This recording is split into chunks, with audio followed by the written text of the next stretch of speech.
दोस्तों आज मैं आपको Excel function group date and time के एक सबसे यूनिक और यूजफुल फंक्शन के बारे में बताने जा रहा हूं। यह फंक्शन बहुत ही इंटरेस्टिंग और कमाल का फंक्शन है।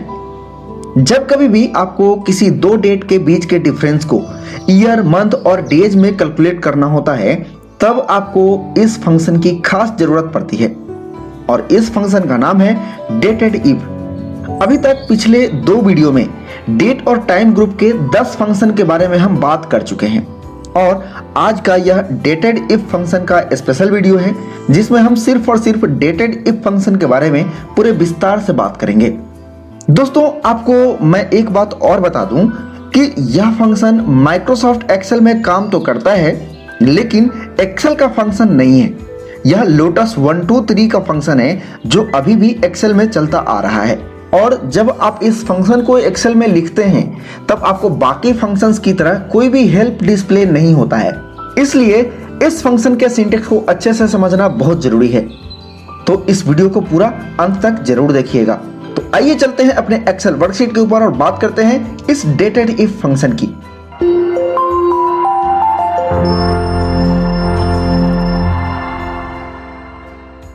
दोस्तों कोई भी फंक्शन लिखने से पहले हमें उसके सिंटैक्स और आर्गुमेंट्स के बारे में जानना सबसे इंपॉर्टेंट होता है, लेकिन इस फंक्शन में आपको ना ही कोई हेल्प डिस्प्ले होगा, ना ही इसके कोई सिंटैक्स और आर्गुमेंट्स के बारे में आपको पता चलेगा। तो फिर इसे अप्लाई कैसे करें अपने एक्सेल वर्कशीट पे? तो इसके लिए मैंने यहाँ पे कुछ रैंडमली डेट्स लिख रखे हैं और यहाँ पे ये इनपुट पैरामीटर मैंने लिया हुआ है जो हमें आगे इस फंक्शन में जरूरत पड़ने वाली है। सबसे पहले हम ये पता करते हैं कि ये स्टार्ट डेट और इस एंड डेट में कितने साल का अंतर है। तो मैंने यहाँ पे लिखा इक्वल टू डेटेड इफ और ब्रैकेट ओपन। आपने अभी देखा कि इस फंक्शन का नाम फंक्शन की लिस्ट में नहीं आ रहा था और अभी इसके अंदर क्या सिंटैक्स इनपुट करना है ये भी नहीं आ रहा है, जो कि बाकी सारे फंक्शंस में डिस्प्ले होता है। तो यहां ध्यान से देखिएगा, इसके अंदर आपको सबसे पहले स्टार्ट डेट इनपुट करना है। जैसे मैंने इस सेल को सिलेक्ट कर लिया, इसके बाद देना है कॉमा और यहां पे आपको देना है एंड डेट। यहां एक बात का ध्यान जरूर रखें कि जब भी आप इस फंक्शन के स्टार्ट डेट में कोई डेट सेलेक्ट कर रहे हो तो वो एंड डेट से हमेशा छोटा या पुराना होना चाहिए। अगर आपने स्टार्ट डेट में नया डेट और एंड डेट में पुराना डेट सेलेक्ट कर लिया तो यह फंक्शन आपको एरर दे देगा। तो यहां पे मैं एंड डेट के लिए इस सेल को सिलेक्ट कर लेता हूं। अब देंगे यहां पे कॉमा और यहां पे ये इनपुट पैरामीटर देना है जो यहां पे इस लिस्ट में मैंने लिया हुआ है। तो हम इन दोनों डेट के बीच के ईयर का डिफरेंस निकाल रहे हैं। तो ईयर के लिए यहां देना होगा डबल इन्वर्टेड कॉमा के अंदर y और ब्रैकेट क्लोज एंड इंटर और हमें रिजल्ट मिला है 15। इसका मतलब कि फरवरी 1992 से मार्च 2007 में 15 साल का डिफरेंस है। अगर हम यहाँ इस फरवरी वाले डेट को मार्च कर दें, यहाँ इसके मंथ को चेंज करके, तो यहाँ 14 का रिजल्ट आ गया। अब इसे नीचे तक ड्रैग कर देंगे तो देखिए क्या क्या रिजल्ट मिला है। यहाँ है 0, यानी इसमें एक भी साल का अंतर नहीं है, तो इस केस में यह 0 रिजल्ट देगा। अब निकालते हैं इन दोनों डेट के बीच के मंथ का डिफरेंस। तो यहाँ पे लिखेंगे इक्वल टू डेटेड इफ और यहाँ पे स्टार्ट डेट, तो इसे सेलेक्ट कर लेंगे कॉमा। अब चाहिए एंड डेट, तो यहाँ ये वाला डेट सेलेक्ट कर लेंगे कॉमा। अब हमें डिफरेंस मंथ में चाहिए, तो यहाँ पे हमें इनपुट करना है डबल इन्वर्टेड कॉमा के अंदर m और इसके बाद ब्रैकेट क्लोज एंड इंटर।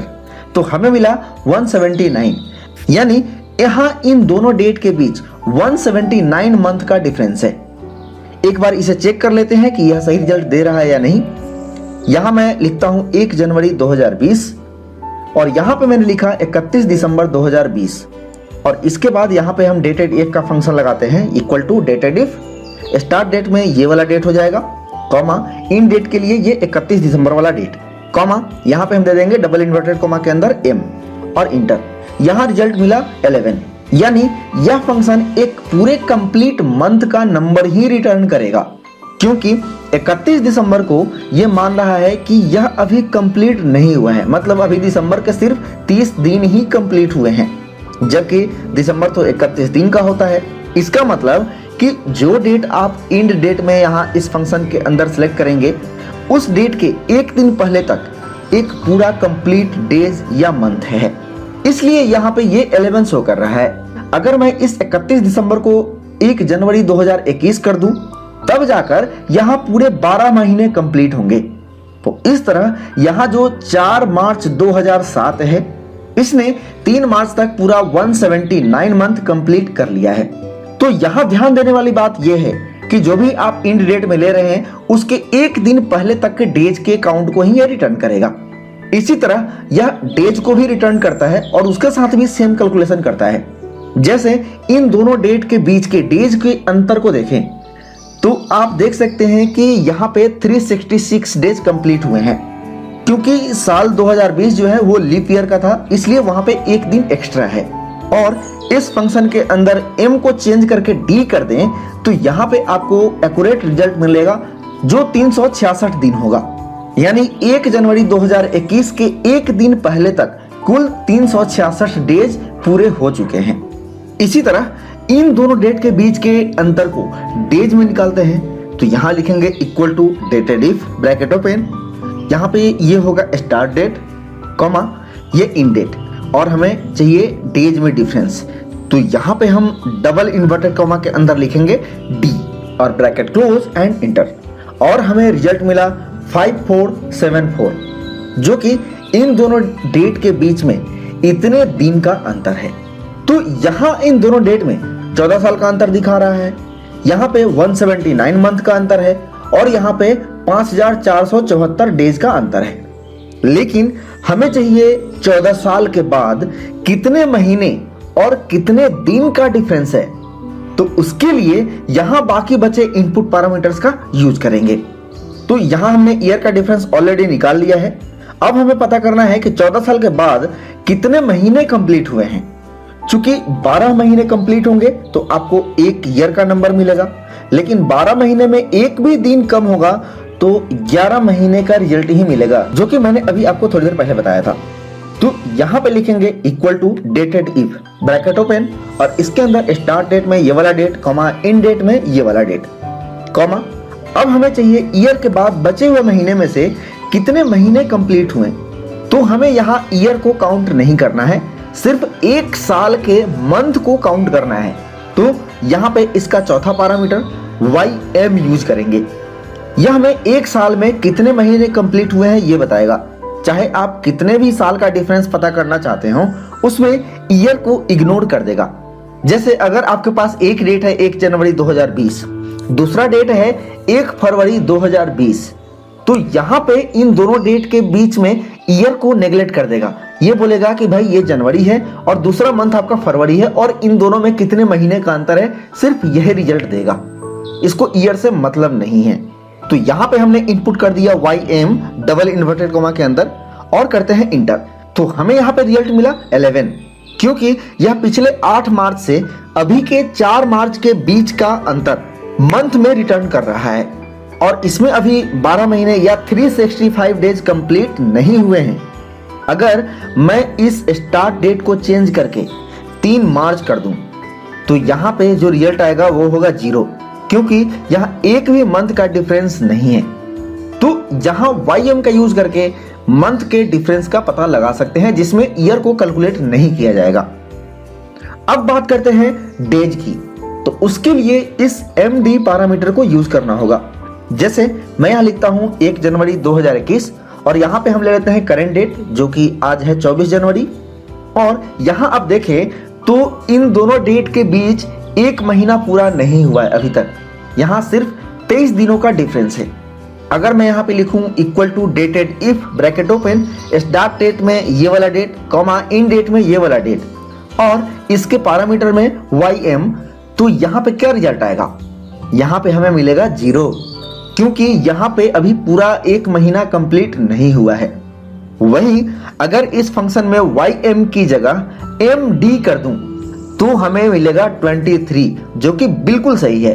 अगर इस 24 जनवरी को हम चेंज करके 24 फरवरी कर दें तो भी यह 23 ही दिखाएगा, क्योंकि यह किसी एक महीने के अंदर सिर्फ डेज के डिफरेंस को दिखाता है, उसके डेज के डिफरेंस को लेकर आता है। चाहे आप कितने भी महीने या कितने भी साल का डेट डिफरेंस निकाल रहे हो, यह मंथ और ईयर को इग्नोर कर देगा। तो यहाँ आपने इन शॉर्ट डेट के बीच में डिफरेंस समझ लिया। अब हम निकालते हैं इन दोनों डेट के बीच का डिफरेंस। तो यहाँ पे लिखेंगे equal to dated if bracket open, यहाँ हो जाएगा ये स्टार्ट डेट कॉमा ये एंड डेट कॉमा और यहाँ पे हम देंगे डबल इन्वर्टेड कॉमा के अंदर MD और हमें यहाँ पे रिजल्ट मिल गया जो इन दोनों के बीच डेज के डिफरेंस को बता रहा है। अब मान लीजिए आपको एक साल के बीच के डिफरेंस को मंथ्स के बदले डेज में दिखाना है। जैसे 2 महीने पूरे हों तो आपको 60 दिन या 61 दिन दिखाए, यानी आप चाहते हैं कि इसमें मंथ को कैलकुलेट ना करें जो कि 30 या 31 दिन का ही होता है, इसके बदले साल के 365 या 66 दिनों को ही कैलकुलेट करें। तो उसके लिए इस लास्ट वाले ऑप्शन को यूज करेंगे जो कि ईयर के बीच के मंथ को इग्नोर कर देगा और डेज का काउंट देगा। जैसे मैंने यहाँ पे लिखा equal to dated if bracket open, start date में ये वाला डेट ले लेंगे कॉमा, एंड डेट के लिए ये वाला डेट कॉमा और यहाँ पे हम ले लेंगे YD और इंटर। तो यहाँ हमें ईयर के अंदर डेज का डिफरेंस मिल रहा है। तो इस तरह आप डेटेड इफ फंक्शन का यूज करके किसी भी 2 डेट के बीच के डिफरेंस को ईयर, मंथ और डेज में निकाल सकते हैं। आई होप आप इन सारे एग्जांपल्स को अच्छे से समझ गए होंगे।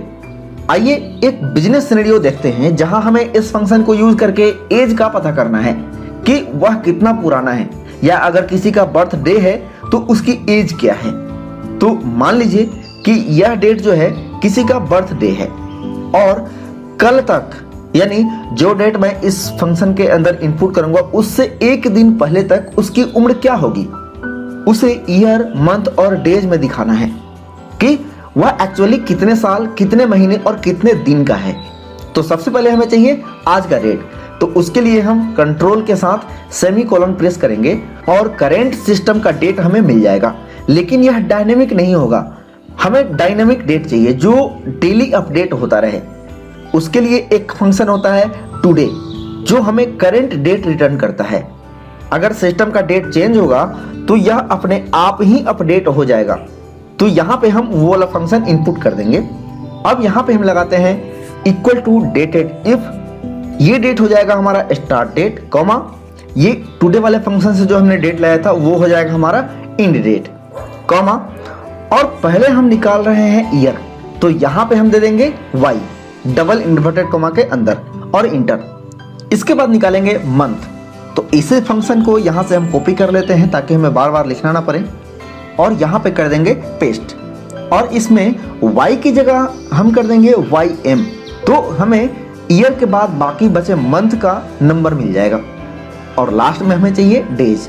तो यहाँ फिर से हम उसी फंक्शन को पेस्ट करेंगे और यहाँ Y की जगह कर देंगे MD और कर देंगे इंटर और हमें यहाँ पे ईयर, मंथ और डेज का डिफरेंस मिल गया है। अब हम इसे एक साथ दिखाना चाहते हैं, जैसे 28 ईयर, 10 मंथ्स और 16 डेज। तो यहाँ पे लिखेंगे इक्वल टू और सबसे पहले ये ईयर वाला सेल और उसके बाद देंगे ये एम्परसेंट एंड और डबल इन्वर्टेड कोमा के अंदर देंगे स्पेस और ईयर। तो यह कुछ इस तरह से दिखेगा। फिर हमें इसमें ईयर के बाद मंथ भी ऐड करना है, तो इस फंक्शन को एडिट करेंगे और यहाँ देंगे फिर से एंड और ये मंथ वाला सेल हम सिलेक्ट करेंगे और फिर यहाँ पे एम्परसेंट एंड और डबल इन्वर्टेड कोमा के अंदर मंथ और अब ये ईयर और मंथ में इस तरह से दिखेगा। अब इसमें ऐड करते हैं डेज, तो फिर से इस फंक्शन को एडिट करेंगे और यहाँ देंगे ये वाला एंड और ये डेज वाला सेल हम सिलेक्ट कर लेंगे। इसके बाद एंड और इसके अंदर हम देंगे डबल इन्वर्टेड कोमा के अंदर डेज और इंटर। तो यह पूरा ईयर, मंथ और डे एक साथ दिखा रहा है, लेकिन यह फंक्शन इन सारे सेल्स के ऊपर डिपेंड है। तो हम इनकी डिपेंडेंसी भी खत्म कर देते हैं। तो सबसे पहले हम इस फंक्शन में जहां हमने इस I3 सेल को यूज किया है, जिसमें हमने टुडे का फंक्शन लगाया था करंट डेट लाने के लिए, उसकी जगह डायरेक्टली इस टुडे फंक्शन को ही इनपुट कर देते हैं इसी फंक्शन के अंदर। तो इस टुडे फंक्शन को यहां से एडिट करके कॉपी कर लेंगे और इस ईयर के अंदर जहां पे I3 सेल का रेफरेंस हमने लिया है उसकी जगह पेस्ट कर देंगे। ठीक इसी तरह इन दोनों में भी, मंथ और डेज में भी।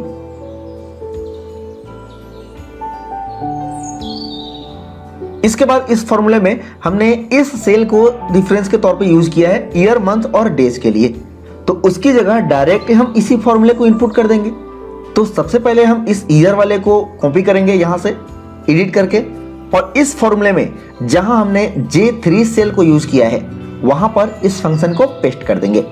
इसके बाद फिर से हम इस मंथ वाले को कॉपी करेंगे और इसके अंदर जहां हमने K3 यूज किया है उसकी जगह उसको पेस्ट कर देंगे।